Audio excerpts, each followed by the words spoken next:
Bonjour chers élèves et bienvenue à tous les élèves du baccalauréat, toutes options confondues. Aujourd'hui, je vous propose une vidéo pour une très bonne préparation pour le devoir numéro 3.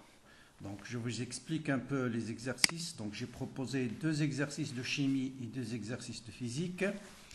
Pour l'exercice de chimie numéro 1, on va essayer d'étudier la réaction d'un acide avec l'eau, essayer de déterminer le quotient de réaction à l'équilibre, exprimer le taux d'avancement de pH en fonction de la concentration, ensuite de comparer la force d'acidité de 2 couples en se basant sur le calcul de pH. Pour l'exercice numéro 2, on va s'intéresser à la réaction de 2 couples cette fois-ci. Donc, dans le premier exercice, c'est un acide avec l'eau. Dans le deuxième exercice, c'est la réaction entre 2 couples acide-base. Donc, il s'agit de déterminer d'abord ces 2 couples, quel est l'acide et la base pour chaque couple, de déterminer le quotient de réaction en fonction des constantes d'acidité des 2 acides, Ka1 et Ka2, de déduire à partir de ça les constantes de basicité, Kb1 et Kb2, et à partir de là, de comparer la force des 2 acides, laquelle est le plus fort, et pour les bases aussi, de comparer les bases, quelle base est la plus forte, quelle est la plus faible. Donc vous voyez, on va parcourir pratiquement toutes les questions sur les sujets. Pour la partie électricité, je vous propose là aussi 2 exercices très complets. L'exercice 3, on va étudier la charge et la décharge d'un condensateur en utilisant une source de courant continu et une source de tension.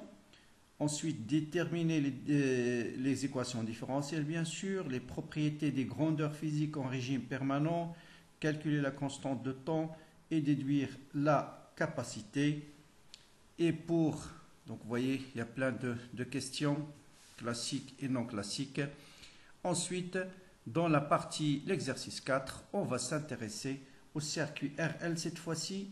On va essentiellement insister sur le branchement de l'oscilloscope, comment il faut le brancher pour visualiser telle ou telle tension. Question aussi très importante pour le circuit RL, comment déterminer à partir de l'équation différentielle les valeurs des différentes tensions à T égale à 0 et en régime permanent. Ensuite, comment associer chaque courbe à la tension correspondante et déterminer la sensibilité utilisée par l'oscilloscope pour visualiser ces tensions-là. Donc voilà, conseil, donc avant de regarder la solution que je vais mettre très prochainement, je vous conseille de bien préparer ce sujet. Vous pouvez le télécharger dans la description qui se trouve en bas de la vidéo, de le préparer, de me laisser un commentaire dans la description de la vidéo et bien sûr, très prochainement, je vous laisse un peu de temps de le bien travailler. Je vais vous mettre la solution. N'oubliez pas, bien sûr, de vous abonner. Comme ça, vous allez recevoir la solution tout de suite.